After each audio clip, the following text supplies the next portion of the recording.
right, the very last part of the review is evaluating, it's all that binomial theorem stuff, evaluating combinations, expanding, and finding particular terms.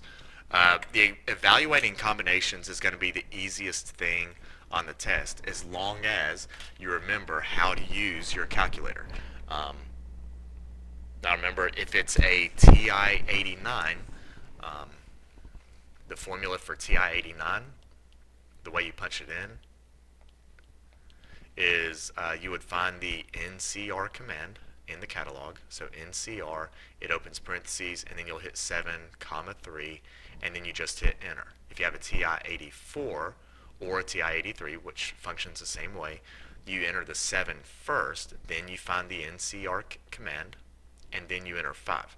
And I am okay if you simply punch these in the calculator. There is a formula that you can use, and I'll show it to you in case you don't know how to use your calculator. But I am perfectly okay if you throw this in the calculator. And so I'm going to throw this in the calculator really quick. And so it's 7, choose 5. Why did I write 3 up there? Who knows? And when you punch it in, here's what we got.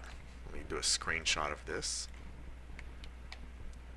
And on the TI-84 is how I did the first one. There it is. You get 21. And you would get the same thing if you punched it in on the 89, of course. Let's see, so that would be 7, choose 5.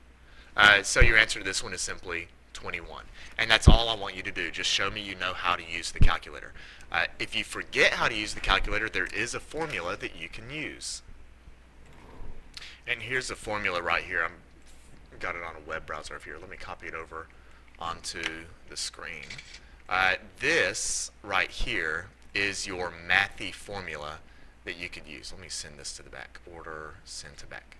Ah, geez. Now that was just completely stupid. Undo. I'll just make it small. There. There's the formula that you can use if you happen to forget how to do combinations on the calculator. And I'll give you this formula too for the test, just in case you choose to use it. But I am okay if you do the calculator.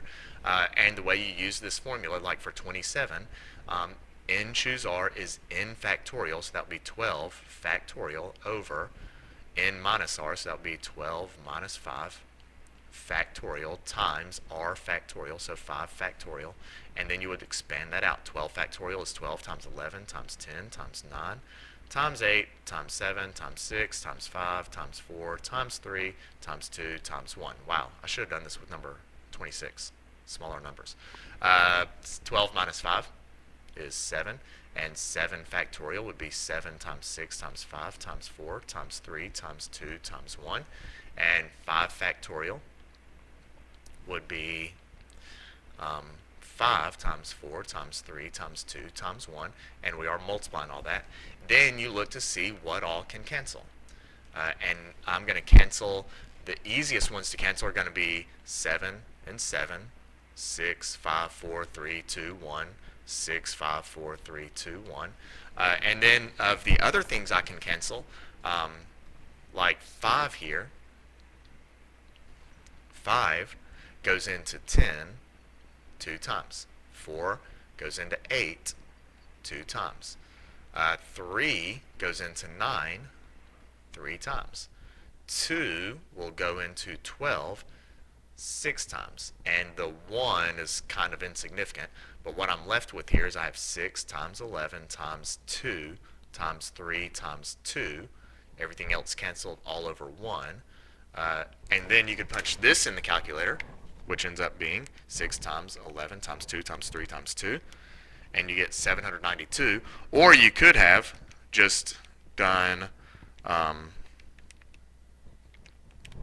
your combination in the calculator, 12 choose 5, and you would have gotten the exact same answer. So here, if you don't believe me, which I know you don't, because you'll never believe anything I say. Don't believe in gnomes. Don't believe in unicorns. Anyway, so there are your answers. You just get 792, or you could just do the combination in the calculator to get your answer. Some math teachers out there may stumble upon this video and they'll cringe when they hear me say that, but it's not your class. So all right, let's see. 28, A choose 0. This is playing on a property of combinations. It doesn't matter what the top number is. If it's 1 choose 0, 5 choose 0, 48 choose 0, anything choose 0 is always 1. Now if you wanted to try to do this in the calculator, you could just try several different combinations of it. We could try 9 choose 0, or we could try 5 choose 0, or we could try I don't know, 6 choose 0. And when you plug anything in choose 0, you will see that you always get 1. Doesn't matter what you're plugging in, what the top number is, anything choose 0 always ends up being 1. So there is how you would evaluate combinations. Alright, now using those when we expand. Here I'm wanting you to completely expand this thing. What I like to do is identify the first term, which is x, and my second term, b, is positive 3. Make sure you carry that sign with it. And when you expand, it's going to be something times, and we start with x to the 4th power, and your second term, which is positive 3 to the 0 power, plus something times, and it would be x cubed. Your x's go down by 1, and the 3 will go up by 1. Plus something x squared, 3 squared, plus something x goes down by 1, x to the first, 3 goes up by 1, 3 cubed, plus something x goes down by 1, so it would be 0, 3 goes up by 1, so we'll have 3 to the 4th. And then we have to fill in the blanks, because I've gone all the way to where I have 3 to the 4th, and the blanks are filled with combinations. So something choose something, something choose something, something choose something, something choose something, and the top number of the combination is always the same as your original exponent. So it's going to be 4 choose something, and the bottom number, you start at 0, and you just count your way up to 4. So I'm going to start at 0, then I count up to 4. 3, 4. There you go. And then what I want you to do is punch these combinations in the calculator to get this coefficient right here, but you do not have to completely expand all of it. Like, you don't have to do 3 squared or 3 cubed. If I want you to do the full expansion, then I'm perfectly okay if you want to stop with 1, that's what 4 choose 0 is, times x to the 4th, 3 to the 0. Even though 3 to the 0 is 1, you don't necessarily have to write that, but I'm not going to count off if you leave it. 4 choose 1 is going to end up being 4 x cubed, 3 to the first, plus 4 choose 2 is going to end up being 6 times x squared, 3 squared, plus 4 choose 3 is going to end up being 4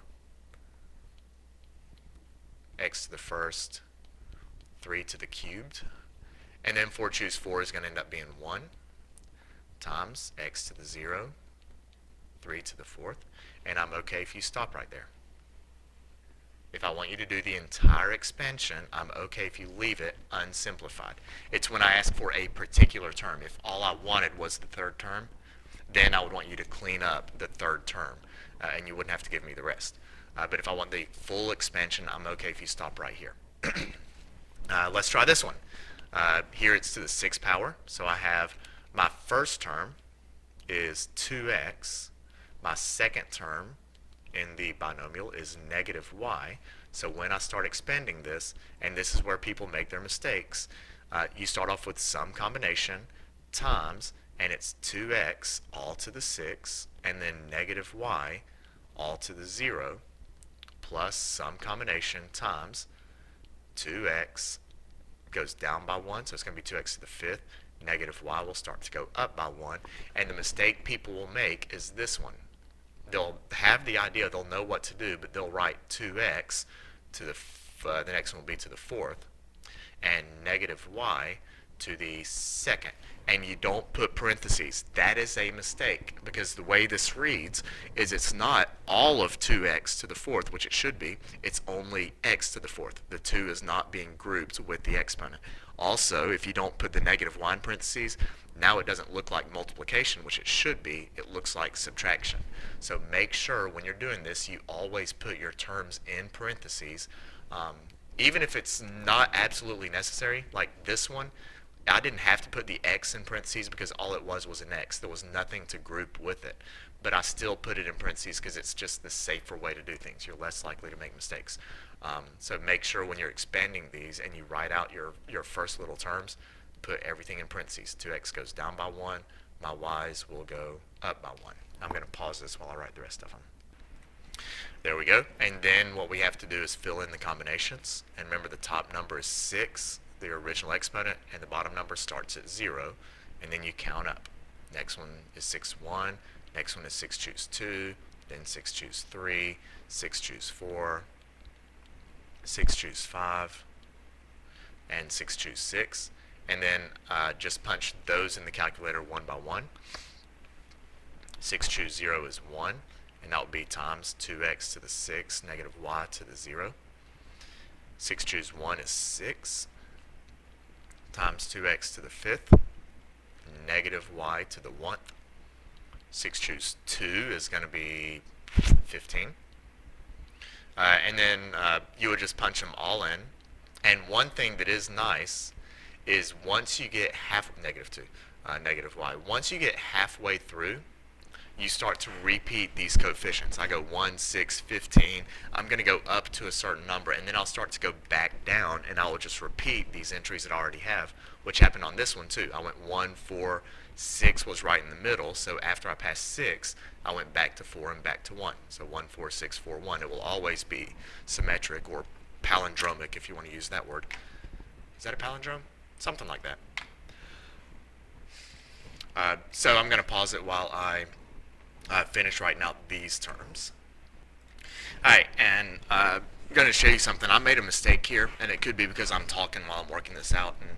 But I had y to the 0, negative y to the first. I skipped negative y squared, and I jumped to the cubed. And then I went to the 4, 5, 6. And I realized my mistake when I got to this one. I know I should finish with y to the 6, but I didn't have y to the 6 for my last term. I had y to the 7th. So it's good to know where you should finish, because in this case, when I got to the end and I didn't finish with y to the 6, I knew I messed up. So I had to go back, and I need to fix these. I should go to the first, the second, then the third, then the fourth, then the fifth, then the sixth. And now I'm happy with that answer. So there you go. All right, and 2 more problems here. The 8th term of this expansion. Now I'm looking for a particular term, which to me makes it a little bit easier because you don't have to write all of them out. I do know that my first term is in the binomial is a. My second term is positive 2. So when I'm doing my general structure, I know it's some combination, and then I know it will be a to some exponent, and then it will be positive 2 to another exponent, and I've got to fill in these blanks. The top number in the combination is always the same as your original exponent, and then we have to figure out the rest of it. This case, I'm asking for the 8th term. If you know what term you're looking for, subtract 1 from it. 8 minus 1 is 7, and that number is always at the bottom of the combination. This thing down here is always 1 less than the desired term. In this case, it was the 8th term, so I knew it should be 12 choose 7. And then the bottom number in the combination is the same as the exponent on your second part of the binomial. So 12 choose 7, 2 to the 7th. And then the final one is these 2 numbers should always add up to your original exponent. So I know that 5 plus 7 is 12. So it's 12 choose 7, a to the 5th, 2 to the 7th. Then, since I do want a particular term, I want this to be completely cleaned up. So 12 choose 7. I'm going to go into my calculator and do that. And when you do 12 choose 7, you'll get 792. I think we've already done that once. A to the 5th doesn't clean up. That's just a to the 5th. And then 2 to the 7th, we'll punch that in, and you'll get 128. And then you need to multiply all that together. So 792 times 128, and you will get 101,376 a to the fifth. And that would be your answer for this one. That is the sixth term. Eighth term, I mean. All right, and I think this is the last one. No, it didn't. There's one more after this. The fourth term of this expansion, okay, so I'm looking at this. My first part of the binomial is 2a. My second part of the binomial is negative 3b. So it's going to be some combination, and then it's going to be 2a to some exponent, and then it will be negative 3b to some other exponent, and I know the top number of the combination is always the same as your original exponent, and I want the fourth term. Okay, so the fourth term, use your advanced level math, you subtract 1 from that. 4 minus 1 is 3. So I know it's going to be 6, choose 3. The bottom number in the combination is the same as the exponent on your second part of the binomial, and then I know that these two numbers have to add to your original exponent. So 3 plus 3 is 6. And then I'll do 6 choose 3. 6 choose, okay, 6 choose 3 is 20. And then when you do 2a cubed, 2 cubed is 8. A cubed is just a cubed. Negative 3 cubed is negative 27. B cubed is b cubed. And then I need to multiply 28 and negative 27, and you get negative 4,320. A to the third, b to the third. When I ask for one particular term, I do want you to simplify it and give me that one particular term. And now not the last one. Oh, there's two more. I keep thinking, oh well. All right, so this one, the coefficient of x to the fifth. I'm going to set up the same thing. I'm going to need some combination. I have x, and I have negative 4. And the challenge is finding out what the exponent on x and negative 4 is. The exponent on negative 4 is the same as the bottom number in the combination, and the top number of the combination will be 8. And I need to find x to the fifth. So if I want to get x to the fifth, then I need to raise my x term to the fifth power, and then everything else is going to fall into place. 5 plus 3 is going to give me 8. The exponent on your second term is the same as the bottom number in the combination, and now we clean that up.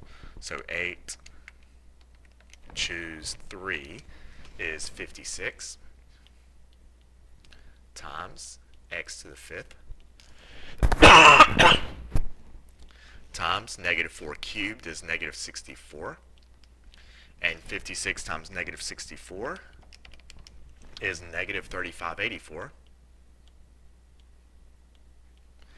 X to the fifth, and I did ask for the coefficient. The coefficient of x to the fifth is negative 3584. Of course, if you stop and you box that, I'll be perfectly okay, but to answer the actual question, the coefficient is negative 3584. Alright, and now finally the last one, the coefficient of x to the eighth in this expansion. I'm looking at my terms. I have x squared, so I'm going to have x squared. Whoops, that's not right. It's x squared, and that's going to be raised to some exponent. We have to find that exponent. And then my next term is positive 1, and I'm going to have to raise 1 to some exponent. And then in front of that, I will have to have some combination, which will be 7 choose something. That something is going to be the same as the exponent on 1. And I need x to the 8th. Now what a lot of people are going to do is say x to the 8th, we'll just put an 8 here, and so that will give me my 8. But we run into two problems. One of them is that these two numbers need to add up to give you 7, and you do not get negative exponents. The only way 8 and this exponent can give you 7 is if you have a negative 1, and that breaks the rules. You should only have positive exponents. The other thing that is wrong with this is when you start to simplify this, x squared to the 8th power, you multiply those, and you get x to the 16th. I need x to the 8th after it simplifies. This is x to the 16th. So it's not just putting 8 in that entry. This one's getting long. I didn't realize this one was going to be so long. All right. What I need to do is figure out x squared to what power, what multiplies to give you 8. So this is actually going to need to be raised to the 4th power because x squared to the 4th, you multiply those, that's x to the 8th. Then I can fill in the rest. That's 4 plus 4. Whoops, nope, sorry. 4 plus 3 gives you your original exponent of 7. Which means this is going to be 7 choose 3 over here, and now we'll clean up all of the rest. So 7 choose 3 is 35. 1 to the 3rd power is 1. 35 times 1 is 35. X to the 8th. So there is the term, and your coefficient, which is what I asked for, is 35. So there we go. Finally got it all down, and that is your review. Yay!